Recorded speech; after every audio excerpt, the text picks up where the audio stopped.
Hello po, this is Marilyn again, your friendly Filipino carpentera here in America. As some of you have watched my other videos, eto pa rin ako, nagtatrabaho sa 106-year-old house na re-renovate namin. Ang hirap mag-Tagalog. So right now, itong 106 years old na bahay na may closet na 106 years old din ay inaayos ko. So, tapos na akong magpinta, kaya punong-puno na ng pinta yung ka-expat nyo. Di bali na, at least pinta lang. Okay. So, right now, what you can see in the video is magpuputol po ako ng kahoy. Hindi po ulo yung puputulin ko. Joke. No, I'm just resting because I have like severe back pain around this time. Kasi may pinched nerve ako sa likod and the pain radiates to my back. Kasi nga, may herniated disc ako dahil sa kakarpentera ko. But never mind. At least makalakad-lakad pa din yung ka-expat nyo. Kaya ito na siya. Puputulin ko na yung kahoy na gagawin kong shoe organizer. So, yun. Hiyak-hiyak din ang tiyan pag may time. Kasi ang ka-expat nyo ay napakatambok na talaga. But never mind, at least may makain, maraming nakain. Kaya so blessed pa rin kahit natambok, 'di ba? Okay, humihinga na ako niyan ng malalim kasi napapagod na talaga ang beauty ng ka-expat niyo. Tapos wala akong pen dyan, kaya ang ginagamit ko is nagmarka na lang ako using drywall nail screw. So yun. Kasi pag walang available na pencils, hanap-hanap din tayo ng kung anong magagamit natin to mark our wood in there. So, yun. So, dyan guys, ready na talaga akong magputol ang ulo. No, I was ready to cut the wood there. Kaya lang, wala akong PPE or personal protective gear. Kailangan ko ng eyeglass at saka kailangan ko ng mask. But then, I had back pain na talaga. Hindi na ako makatindig. Kasi yung mask ko nasa ilalim ng bahay, nasa second floor kasi ako while filming this one. So, yan. Pag walang mask na available, kasi itong ka-expat nyo, sumakit na talaga yung likod, edi, na lang, common sense lang din, di ba? Takpan mo na lang yung mo, yung ilong mo ng kahit t-shirt man lang. So, yun yung ginawa ko. So, resourceful din pag may time. Tapos, wala na akong energy to balance the wood, kaya sinandal ko na lang yung leg ko doon sa kahoy para yan, mabalance yung kahoy, hindi tabingi. Yan. Ganyan talaga pag pagod na at saka masakit na ng likod ng karpentera nyo. But you know what? I was so happy because I ended up doing it really well.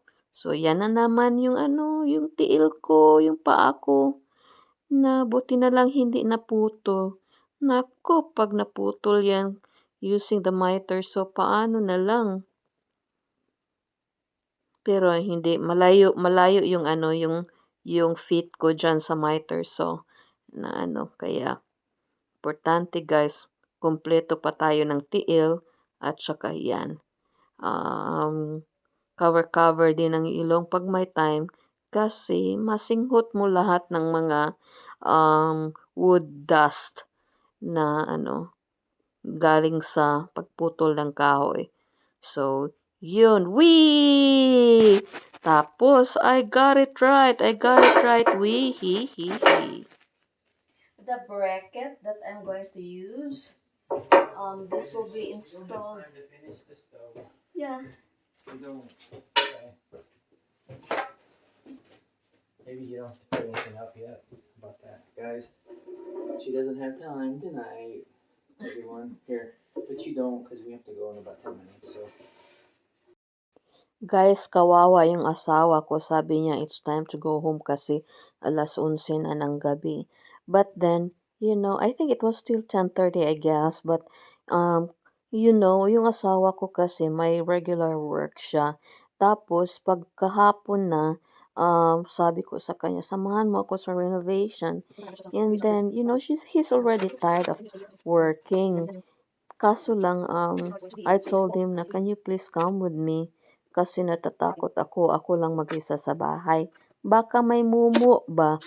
Pero wala naman by God's grace.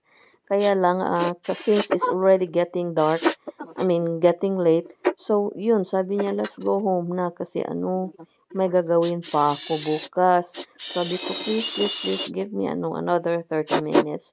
Kaya parang restless na siya talaga. Kaya I just put my bracket in a hurry.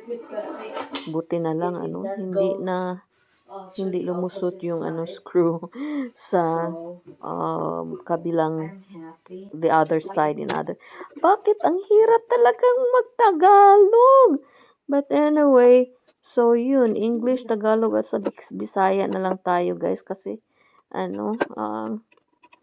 kung ka-expat nyo, hindi walang master of Jane of all trade. Jack is for lalaki, diba? So, Jane of all trade. Master to none. So, yun. Yan. Ina-install ko na yung mga brackets. Kasi yan yung magpa-fasten sa kahoy doon sa dingding. So, yan. I hope you enjoy so far what you're enjoying, what you're seeing so far. But, yeah, kahit na masakit na yung likod ko, at saka sabi ng asawa ko na tama na, uwi na tayo kasi it's getting late. It's almost midnight around the time siguro. No, it was still 10:30, almost 11. Alright, so here I am after cutting this piece of wood.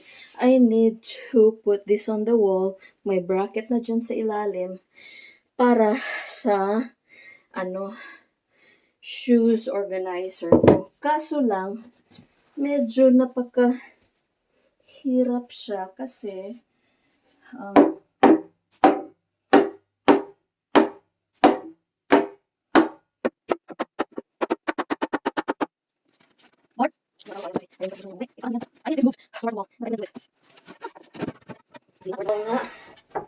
yan.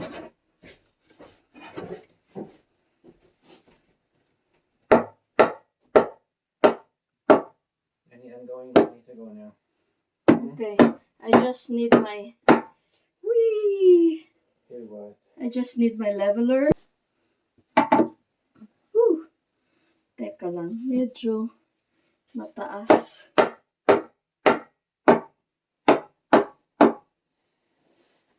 Yan. Is this good enough?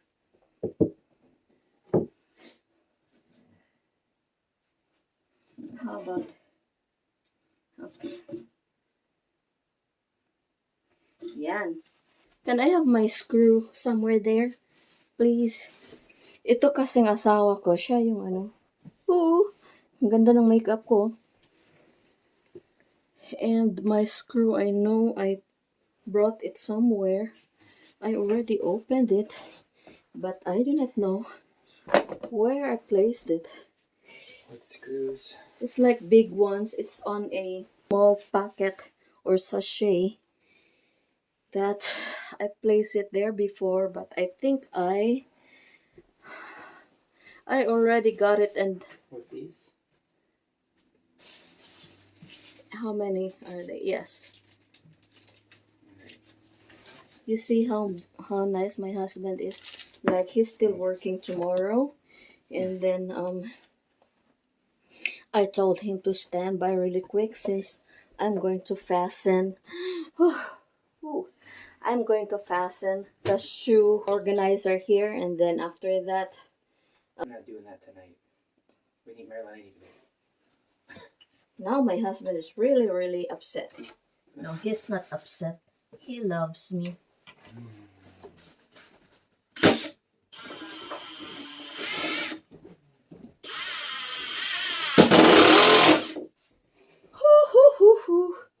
Okay.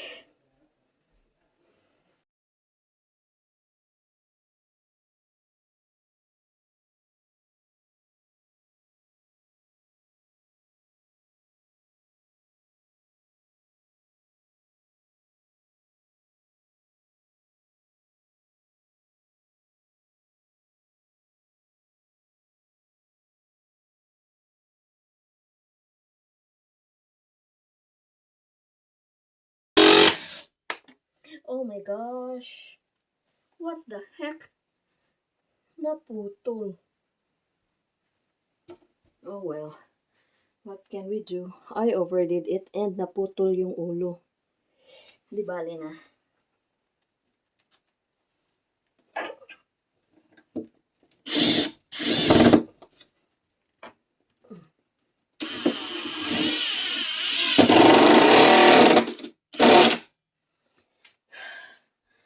Kasobra kong fasten it sa wall. Inasobraan ko kaya naputol yung ulo niya. Buti na lang. Screw. Ulo ng screw yung naputo kaysa magandang ulo ko, di ba? So, okay na rin.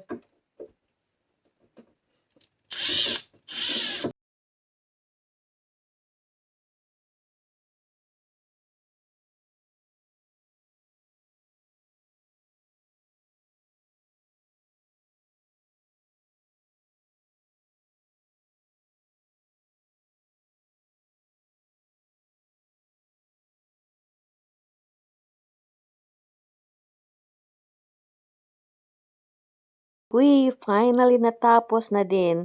So, dyan ko ilalagay yung mga shoes at saka probably basket for the laundry. So, yan. Finally, natapos na din yung shoe organizer ko. So, dyan ko ilalagay yung mga shoes ko at saka probably basket. Tapos, nalagyan ko later on ng isang bar dyan across para ihang nila yung mga clothes nila. So, yan lang. And hopefully, by the end of this week, matapos na ito lahat so I can move on to the next. So thank you for staying with me and watching my video tonight. And stay tuned. I hope you'll be blessed tonight. Take care and God bless. Bye-bye.